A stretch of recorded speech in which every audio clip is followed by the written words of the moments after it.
Good afternoon.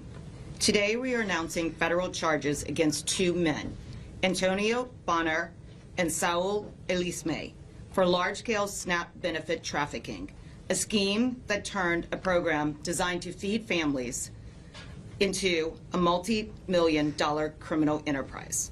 SNAP benefits are also known as food stamps. The defendants are charged with one count of food stamp fraud. As alleged in the charging documents, these men abused one of the government's most critical safety net programs for their own financial gain. This is taxpayer money meant to keep people from going hungry. These defendants decided to take it for themselves. These defendants exchanged SNAP benefits for cash, which they pocketed. Bonner, a naturalized U.S. citizen from Haiti, owned the Jesuela Variety Store. Elisme, a lawful permanent resident also from Haiti, owned the Saul Mache Mixe store. These two businesses were co-located within a single storefront in Boston. To be certain, these were not supermarkets.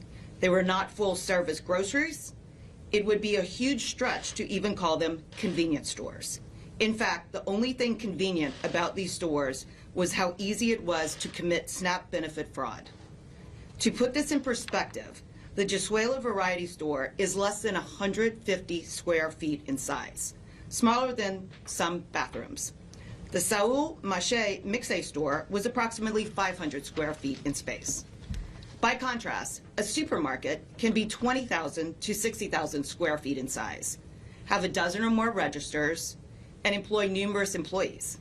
Both the Jesuela Variety and Saul Mache Mixe stores had one register, no carriages, no hand baskets, and very little food for sale. One legitimate supermarket in the same area as these stores redeems approximately $80,000 in SNAP benefits per month. Over the last 20 months, the Jesuela Variety Store was redeeming between 3 and 6 times that amount monthly, with nowhere near the space, inventory, customers, or infrastructure to support it. The Saul Mache Mixe store redeemed over $120,000 in SNAP benefits in the last 6 months. Simply put, there is no plausible way SNAP-eligible food could have been purchased from these stores for this long. Yet, these two stores are alleged to have illicitly trafficked nearly $7 million in SNAP benefits. The fraud was shocking and glaring. Investigators found that both stores had exceptionally large and highly anomalous SNAP redemption volumes, far beyond what is remotely possible for businesses of their size, type, and location. Since March of 2024, the Jesuela Variety Store had monthly SNAP redemptions that consistently exceeded $100,000. In the previous 20 months, the monthly SNAP redemptions were between $200,000 and $300,000 a month. In one of those months, the redemptions exceeded $500,000.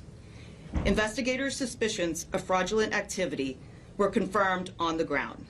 During the course of this investigation, undercover officers used EBT cards to traffic SNAP benefits for cash at both the Jesuela Variety Store and the Saul Mache Mixe store. The defendants themselves were working the cash registers, and both exchanged SNAP benefits for cash with the undercover officers. Observations made by the undercovers showed that it was just as easy for anyone with an EBT card to walk into either store and convert hundreds of dollars in SNAP benefits into cash, all tax-free. The defendants even sold liquor in exchange for SNAP benefits, an outright violation of federal law. And perhaps most disturbing, both stores sold donated food products known as Manipacks. These are meals manufactured by the nonprofit Feed My Starving Children, which are paid for entirely by charitable donations and are intended to be shipped directly to food-insecure children overseas, including children in Haiti.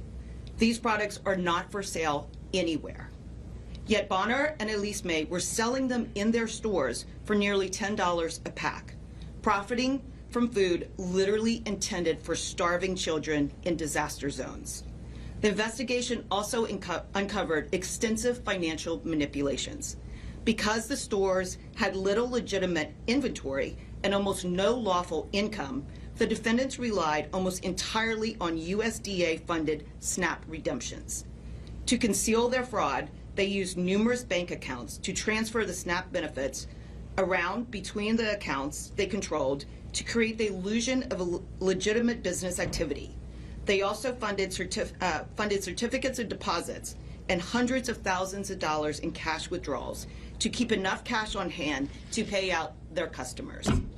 What we're missing from the financial records were the things you would expect in any real grocery store, such as charges for wholesale invoices or large purchases for food inventory. Instead, the accounts reflected round-trip transactions, cash movements, and internal transfers to launder the SNAP proceeds. This case exposes a serious breakdown in oversight. Bonner's greed and fraud had no limits. Despite redeeming millions in SNAP benefits through his store, Bonner fraudulently obtained his own EBT card. The court documents indicate that between 2022 and the present, he cashed himself out for over $10,000 in SNAP benefits. In 2025, all of those redemptions were through the Jesuela Variety Store. It appears that the Massachusetts Department of Transitional Assistance conducted virtually no diligence when reviewing his application. It failed to compare Bonner's food stamp application against any record showing that he owned a business or that his store was already receiving millions of dollars of SNAP proceeds, or that he had hundreds of thousands of dollars moved. Failures such as these allowed fraud and illegal conduct to grow unchecked for year on end. The court documents showed that thousands of transactions have been taking place for years in large dollar amounts at stores that were not even large enough to store a fraction of the food necessary to justify these dollar amounts. And the numbers speak for themselves. $50,000 a month of fraud rapidly turned into $100,000 a month, then $200,000 a month, and at one point reached $500,000 of fraud in 1 month. Let me be clear, SNAP is the largest food assistance program in this country. It exists to feed families, not to bankroll criminals. This wasn't a paperwork error. It wasn't sloppy bookkeeping. It was a deliberate scheme to sustain. A supermarket can be 20,000 to 60,000 square feet in size. This is not right. Their storefronts were not even large enough to support a legitimate food pantry. When someone turns the equivalent of that poorly stocked inventory into a cash exchange turnstile for federal benefits, they are stealing from every taxpayer and from every family that legitimately relies on this program. Claims that existing systems are sufficient to catch SNAP fraud are simply not borne out by the evidence collected in this single investigation. On December 15th, the AP ran a story titled, "Trump Administration Focuses on SNAP Fraud," and detailing that the administration is claiming that the government's biggest food aid program is riddled with fraud.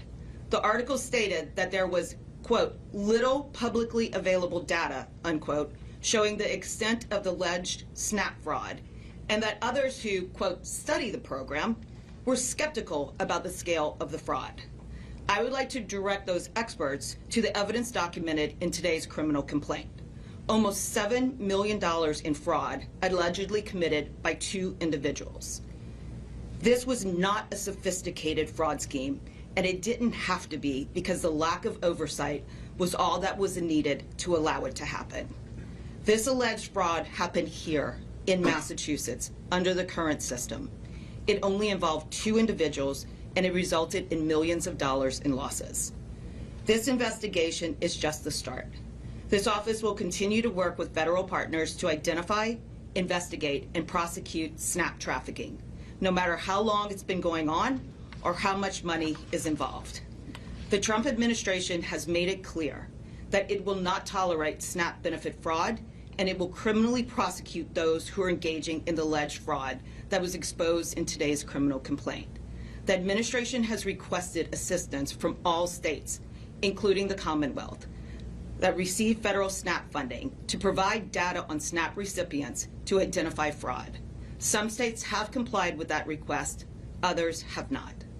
Monday's AP article mentioned that Democratic-led states, including Massachusetts, refused to turn over to the USDA data on its SNAP recipients, arguing that doing so would violate recipients' privacy, and claiming that the states already have systems in place for wrongdoing. Really? There is no privacy right that protects your fraudulent criminal behavior. Public assistance programs are a lifeline. We will not allow them to be treated as a criminal revenue stream. I urge all states to join in the fight to make sure these programs are protected and that the criminals who steal from them are prosecuted. Thank you, and I will now turn it over to Assistant Special Agent in Charge, James Crowley with the FBI.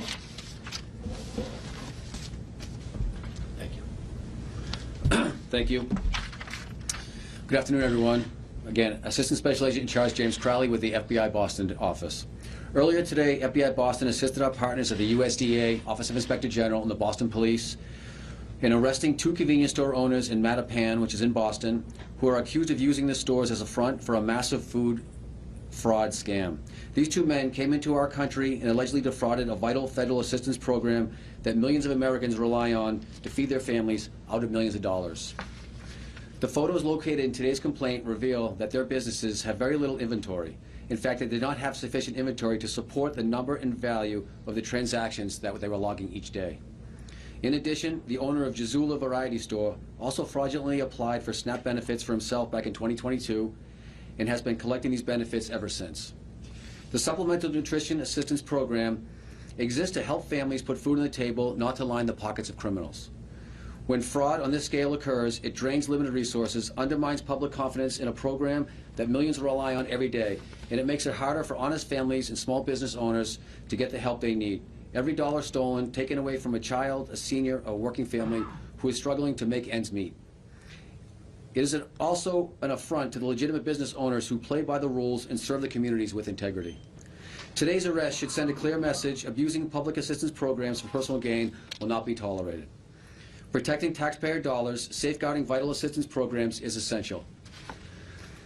I also want to thank the U.S. Attorney Leah Foley for her team in this case, as well as our partners with the USDA, Office of Inspector General, and the Boston Police, and also the FBI agents, analysts, and forensic accountants who all worked this investigation.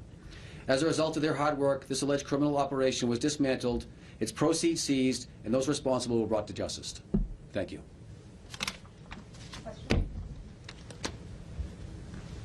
There's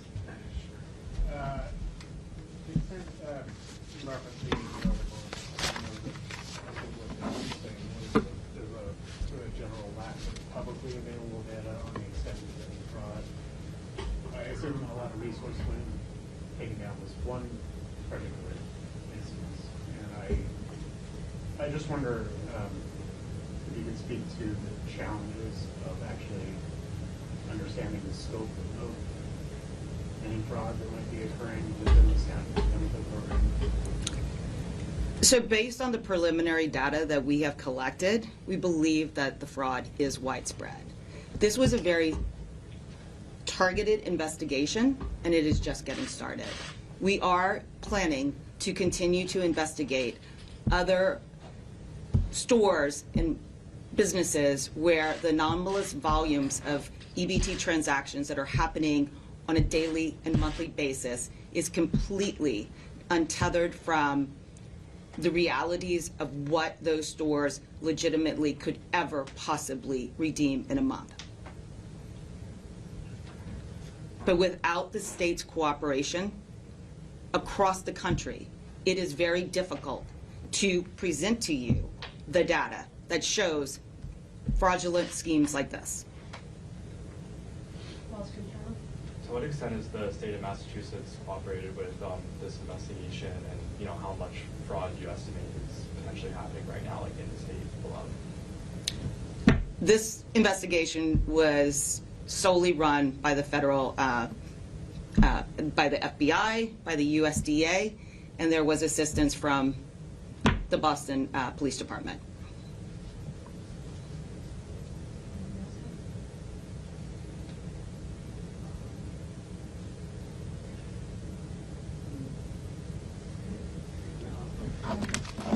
Thank you.